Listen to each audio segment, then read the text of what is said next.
folks. I'm here with Madison Lemer, and she is from YWAM Honolulu. So which is one of the mission teams that Harbor Covenant supports. So thank you, Madison, for joining me this morning and this afternoon. I don't know, whatever time it is anymore.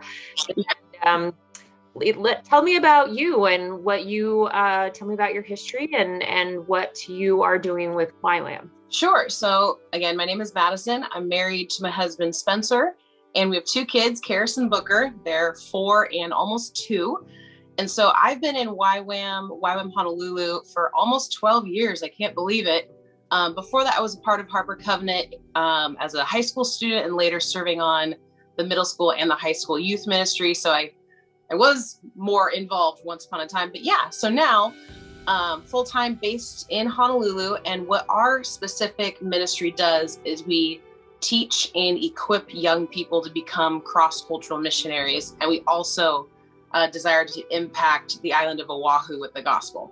Wonderful. So that's obviously a really amazing thing I love the heart for developing disciples. That's really what Harbor Cove is all about. And I love that you have a base of history in the church as well. So that's beautiful.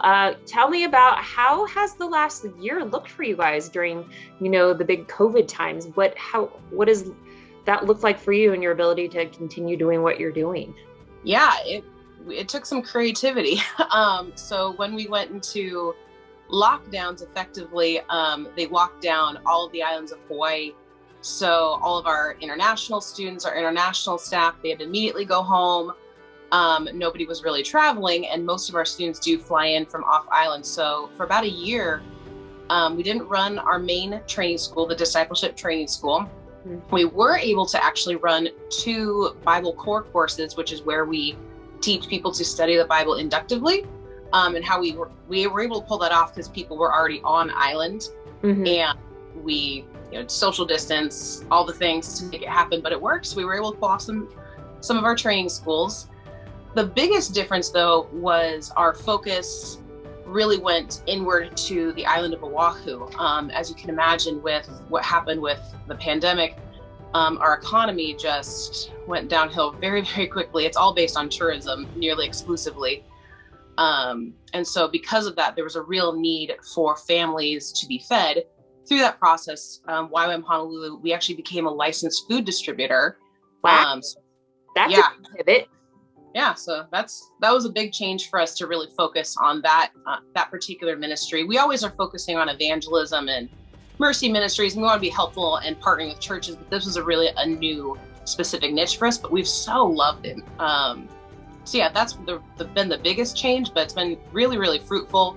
And that's something I think we're going to continue even as we begin to open up and things kind of go to normal. We're really going to keep a heavy focus on the food distribution program and that aspect of our ministry. Wow, that's amazing. So are you able then, your reach must have expanded a lot and people's awareness of you must have even increased with the becoming a food distribution center. Are you finding that you're getting more people to kind of talk to you guys and really kind of build, evangelize that way? Have you found that as kind of strictly a public service, or are you finding, ways to kind of tie it back to the gospel? Oh no, we definitely try and tie it back to the gospel. That's always been a major thing that we want to focus on with whatever we can. So yeah, it's been really, really exciting, especially for our staff who they go every week or twice a week. We take loads of people down fairly regularly because you start to see people fairly regularly. So the conversations go deeper and deeper. It's not just a hit and run. How are you? Can I pray for you? Can I bless you? But we're really seeing people, especially just with the nature of the pandemic, begin to ask those deeper questions. So yeah, it's been, obviously meeting the physical need, but really it's a great way to meet a spiritual need, especially as the churches, most of them, were totally shut down as well. So just that in person, as much as you can, spiritual connection has been really cool. Well, that's nice. And then I assume, the way it is here, it must be in Hawaii, that if, that's an essential, provision that you're able to provide. So you were probably able to stay more open, I guess, than some organizations because must have that essential component to you. Yeah, that aspect we did have a number of restrictions put on us. We had to do, even when we gather, so we live as a community. My my COVID bubble was 50 people, but we still, put the mask on, stay 6 feet. We did the temperature checks, but it's kind of like feeling like you're doing it in your own home. Yeah. So we had to get creative, and we did our best to abide by, the laws of the land as we could. Oh yeah. Yeah. Well, it was a secret. Like a really big change. So looking ahead for you guys, how are you, are you eagerly ready to reopen? What are the border situations? I mean, it seems like you get most of your discipleship training folks from outside. So now with vaccines and people starting to travel more, what are you kind of hoping for as you look ahead to the future of how, when do you anticipate being able to kind of start your core programs back up again? Well, we actually did start them back up again. We restarted the discipleship training school, which was our big school, in January. And so most of our students were from the US and Canada. Mm-hmm. So there was definitely provision made for those students to come. So a few of them had to quarantine, so bless their little hearts. So they came in, quarantined, went through the program, and we actually were able to send 2 outreach teams out of that one. They both went to Mexico, just 2 different parts of it. And then we also ran a school of missions and evangelism, which is like it's a really intensive how to become a long-term missionary type of school. Mm-hmm. And we sent the outreach team out of that school to a nation in the Middle East. So we are already seeing certain nations open up. Mm-hmm. Normally we would send teams to Asia, the South Pacific, and those borders are still closed, or lots of red tapes were, suspended on that. But the ones that are open, we're going. That's amazing. So that's some serious commitment by the students that want to still come and who are willing to kind of jump through the hoops. Have you seen kind of a really, I don't want to say stronger spirit, but are the folks that are coming in to do the discipleship training school, are they really, have you noticed a change in kind of how they are acting just with being really committed? I mean, to come into Hawaii and then quarantine, that's a lot. So are you seeing kind of change with people? Yeah, we really noticed that with this last DTS, especially. I mean, to ask students, it's a pandemic. We don't know how it spreads. We want you to leave your families. We want you to go through airports and come to this island. Now you have to quarantine. You really have to be committed to the call of God on your life in this specific season. So yeah, the hunger is there. The courage is there. And that's something I think we take for granted, like to truly be brave in the name of the Lord and be committed to spreading the gospel in his name. And we've really seen that in this last couple of schools. Well, that's exciting. That really almost, you're getting really, like you said, the ones who have the strength and the courage and the commitment to doing it. So that's a beautiful thing. So it sounds like you've got the food bank, or the distribution center, I guess you call it, and that will remain. Have you seen anything? Have you had to kind of pivot in any way over the course of COVID that you anticipate kind of keeping as a permanent change, kind of like the food distribution center? Are there kind of, things you've picked up along the way from, learning how to run Zoom or all these things that you're kind of, do you think that you'll keep over the long term that came out of the pandemic?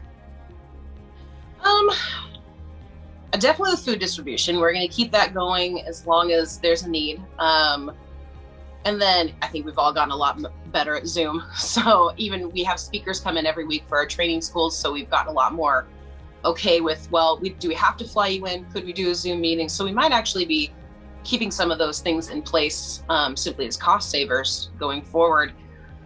I think the thing that we're going forward with really is just a spirit and an attitude of I'm going to be flexible here. Specifically last summer, it's the height of the lockdowns, and in Hawaii, obviously we weren't allowed to gather, even churches weren't allowed to gather, you couldn't sing, it was all these different things. And we have weekly worship times, and we still really wanted to pursue the Lord together. So what we would do as our staff and students is we would gather in a big open gathering space, and we'd say, we can't sing. So what we're going to do is bring your Bible.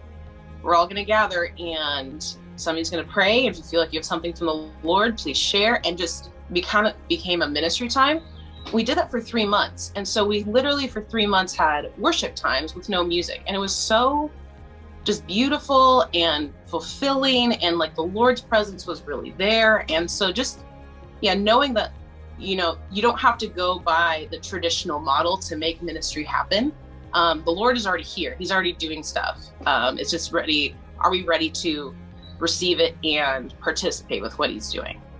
That's such a beautiful sentiment. I love that you've kind of taking those positive things out of this equation and are turning it and using it for good and seeing the value in what you're, still able to do rather than being like, oh, we can't sing, but you still can. I love that. I think that's beautiful, that you were able to kind of still find, God's always there, like you said. So we just have to be willing to find him in the situations we're in. So I love that. Are there any kind of like fun stories you want to share with anyone? Like, it doesn't even necessarily have to be in the last year, but I mean, this again is kind of the first time a lot of people are having exposure to what you guys do. So anything you want to like, stories you want to tell, impact, anything specific that kind of stands out about what has happened for you guys, or, big changes, and with stories of creating disciples or anyone that you've impacted that you could share? Sure. Yeah, so we are very, very passionate about creating disciples. So people who don't just come and get, their Jesus experience, but people who are truly feeling equipped to walk in whatever God has for them. So one of the ways that we do that is through our staff training. So we call that, it's our Gateway Quarter. And we developed it actually just in this last year because we were noticing we were having, people come through our schools, they want to come on staff. And we ask a lot of them. We ask 2-year commitments. We ask them to take people overseas. We didn't have really formalized training for that. So we created a program called the Gateway Quarter. And we've done it every quarter, and it's just for a brand new staff, and it's 3 months. And we go through, what is YWAM? What do we believe? What are the tenets of the gospel? What do we believe about the Bible? Get really clear on foundationally what we believe. Also just training and specifics. But what was really cool about the last one that just ended, I want to say in April, and we had 7 girls and 7 brand new female staff. We also had a lot of new female staff, which is fun. And out of that group, by the end, we asked them, where do you think the Lord's leading you to? And 6 out of the 7 made a 2-year commitment to the ministry, which is great. And then 3 of them actually said, no, I really feel like I'm supposed to do a 2-year commitment, and then I'm supposed to go into long-term missions after that. Wow. Which is really, really incredible. But we're also seeing like, a generation ago, maybe not, I don't want to say a generation ago, when I first entered YWAM, it was, it was hard to get people to make a 2-year commitment because that just seems like so much of my life is just gone. But now I'm really seeing a lot more people say, no, I'm coming, I'll do your 2 years, but the Lord's calling me to the nations. So I'm coming here to get what I want. And I'm planning to move overseas and plant myself in that community. I just think it's just, I'm wondering what the Lord's doing, because I'm seeing so many people are so ready to just commit and lay down their life and say a yes, absolutely. In a generation, I mean, these are 18, 19, 20-year-olds. These aren't 50-year-olds. These are kids who are willing to do it. So that's been just so encouraging in this year that has been so full of all of the scary emotions. We're seeing so many people who are saying a very positive, faith-filled yes to what God is saying. Wow, that's amazing. I mean, again, it just kind of harkens back to if you're willing to come during a pandemic and do all this stuff, that you're taking big steps. So, I mean, I feel like that's the logical thing, that you'd be getting these really deep dive people who really want to go for it. So I love that. That's a beautiful thing. And I'm so thankful for you. I mean, you really live out, and with YWAM, one of the core tenets of Harbor Covenant is developing disciples. Like that's it. That's what you do. So, I mean, we're so thankful for your partnership and the work that you've done. And I think, if nothing else, that you are a testament to the youth program at Harbor Covenant that you come out of this. And youth pastors. The youth pastors are doing such an amazing work. Shout out to all those. So we're thankful for you, and we're thankful for YWAM, and we're just so blessed to be partners with you. So thank you so much for all of your work.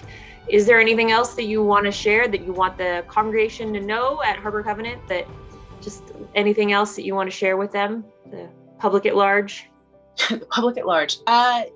One big hearty thank you, because I mean, Harbor Covenant does support us, not just through prayer, but through finances. We've hosted a couple of Harbor Covenant student teams, which have always been such a blessing to us. So yeah, thank you for believing in us. And thank you for, basically affirming the ministry that's happening here. That really means a ton. It's not just like a little encouragement. It's a big encouragement to know that we're tied into the larger body of Christ. So yeah, thank you for that. And just be encouraged. I know that right now there's most of what you're going to read about news and Christendom, and the youth are all falling away from the Lord. And I just want to tell you, I work hands-on with millennials and Generation X. I mean, I'm working hands-on with this generation. I can tell you right now, they love the Lord, you know what? And they're hungry for it. They're hungry for the truth. So take that as encouragement to be bold with your own youth in your own sphere of who you can talk to. This generation is so hungry for the things of God.